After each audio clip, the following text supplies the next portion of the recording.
Hey everybody, HomeSliceHenry here, and Season 10 of Pokemon Go Battle League is finally here. And with the new season, as always, there are move updates. Pokemon getting access to moves they didn't previously have before, and changes to existing moves. So we're here to test them out and see which ones are worth investing in. Today we are taking a look at Body Slam DONPHAN. DONPHAN has really been a fringe pick, partially due to the fact that it never had a bait move. But now that it finally has a bait move with Body Slam, is it going to be worth using in the Great League? So without further ado, let's hop into the matches and let's take a look at Body Slam DONPHAN. Hopping into the first match, picking up a dominant lead, we have Pidgeot into Jellicent. They throw right away at 4, which tells me they're running Bubble Beam instead of Ice Beam, which makes this an even more commanding matchup. Pidgeot is going to be overfarming slightly, and now we're going to be going for the Feather Dance. Feather Dance won't do a whole lot of damage, but will lower their attack and does not debuff my defense like a potential Brave Bird would. They go for another Bubble Beam, and they are going to save switch into Mandibuzz. I'm building up for the Brave Bird, and we're going for the Feather Dance bait, hoping for the shield. No such luck, we're not quite able to get the shield, but now in comes DONPHAN, and right off the bat, DONPHAN has one of my favorite attack animations. For the moveset, we're running Counter, Body Slam, and Play Rough, and the counter animation is hilarious. We're going for the Play Rough, and unfortunately, the Mandibuzz is prepared. They are going to be shielding it up. And the nice thing is, since we were able to debuff their attack, we are able to tank moves a lot better. That is one thing about DONPHAN. It outputs a decent amount of damage, but it's not the tankiest. The opponent going for the farm down, but DONPHAN able to get to another Body Slam. The quick energy generation of Counter coming in clutch. We aggressive swap in Pidgeot. They're stuck over tapping in a fast move, and we're able to take them out and get rid of all that energy. In comes the Charmer. We reach the Brave Bird. Brave Bird comes through, almost one-shotting the Charmer. We go down, but from here, all they have left in the back is that Jellicent, and down 2 shields, there's not a whole lot their Jellicent can do. We can very safely shield this up. They Bubble Beam baited, so I could have 2 shield flexed, but I wanted to guarantee the win. We commit the shield. Shadow Ball takes out the Jellicent. We take out the Clefable, and that is a good game. All right, hopping into the next match, we have Pidgeot into Nidoqueen. So this is more of a neutral lead for us, and the opponent actually save switches into a Alolan Raichu. And if you notice, Alolan Raichu is definitely a core breaker for this team, so I am going to bring in DONPHAN. We're going to shield up, and they have Psychic. I had to respect a potential Grass Knot there, but even so, Psychic will still do quite a bit of damage. We fire back with the Body Slam. Body Slam does do a solid chunk of damage, and here we're going to throw in the middle of their Volt Switch, and they should be taking them out if they decide not to shield, and they do let it go down. Back in comes Nidoqueen, but again, having access to that cheap bait move is so nice. DONPHAN able to get off the Body Slam, and that does solid damage onto Nidoqueen. Now here, you know what? It's a DONPHAN feature. We're going to shield the DONPHAN, and the Nidoqueen is running Earthquake instead of Earth Power. So it's absolutely massive that we were able to shield that up. That's definitely taken us out. We take out the Nidoqueen, and they have Mew in the back. Now Mew does have access to Surf, which will definitely take us out at this range. We go for the Body Slam. We get the shield. I try and catch the Surf onto Pidgeot. No such luck, and they are going to be throwing. And they have Flame Charge. They're going to be buffing up their attack, but since they have Shadow Claw, they're doing double resisted damage with the fast moves. I'm going to lower that fast move damage with the Feather Dance, and at this point, the opponent sees the writing on the wall and concedes the match. All right, hopping into the next one, we have Pidgeot into Umbreon. This is more of a neutral lead, but we cannot switch out because Umbreon on our Jellicent would be absolutely terrible. So my goal here is to stay in, play out this matchup, and hope that since they're leading Umbreon, that they're weak to Ghost in the back. So we are going to be going for the Feather Dance. We don't want to debuff our defense just yet. Feather Dance, of course, does not get a shield, but the Feather Dance plus Gus are really adding up even on a bulky Pokemon like Umbreon. And thanks to the attack drop, we are actually able to survive that second one really easily. We could have even survived another. Going for the Brave Bird, it lands, and that takes them out.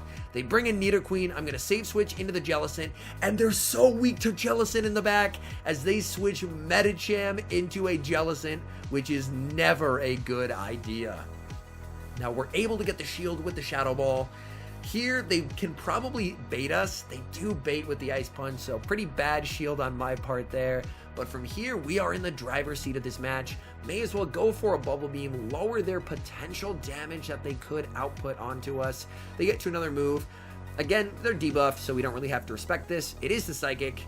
Psychic doing less than it normally would, and now we're going for the Shadow Ball kill shot.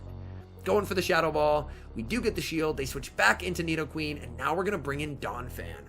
Now the question is, are we actually able to survive an Earth Power? DONPHAN is able to survive an Earth Power from a regular Nidoqueen. That is good information to know. DONPHAN is pretty glassy, but can tank it, which is very nice. And they're forced to throw because we would have gotten to another Body Slam.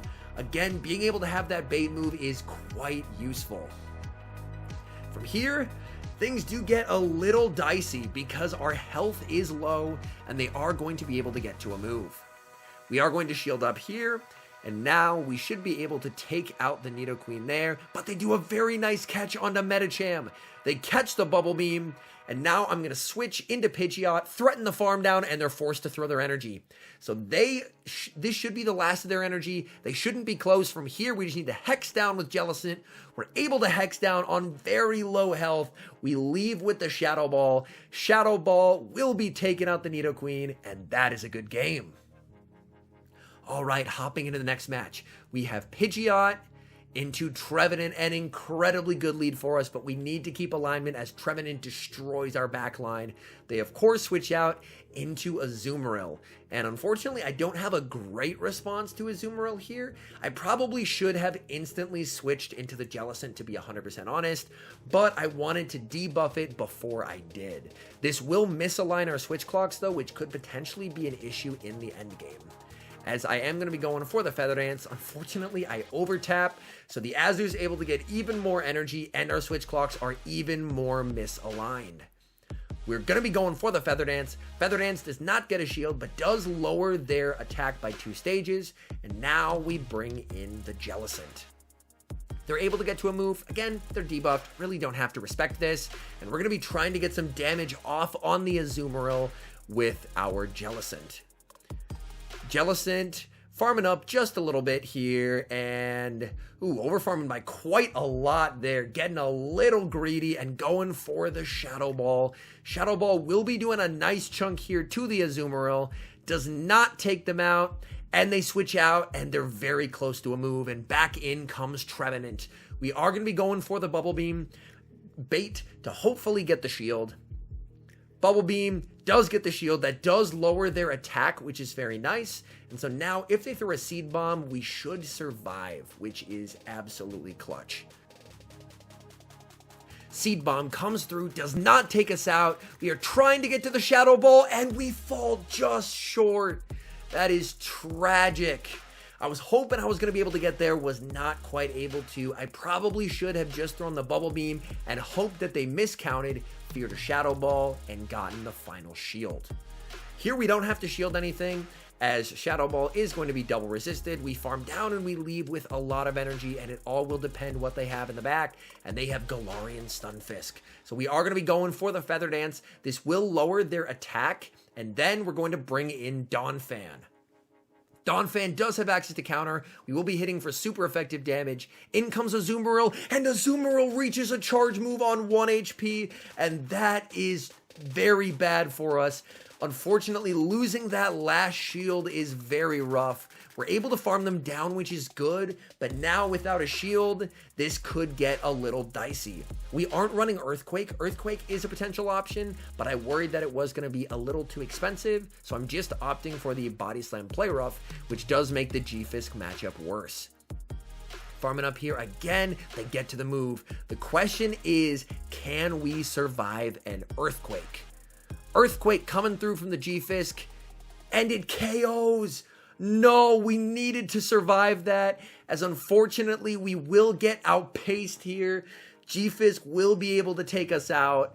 And unfortunately, that is a good game. So that was tough. If Azu doesn't reach that move and we're able to keep the shield, that's a lot better spot for us. But the glassiness of DONPHAN does hurt us in that match. Hopping into the next match, we have an awesome lead. Pidgeot into Shiftry. These Gusts absolutely chunk, and they bring in Alolan Marowak. So they are very weak to Pidgeot. We are not baiting. We're going straight for the Brave Bird.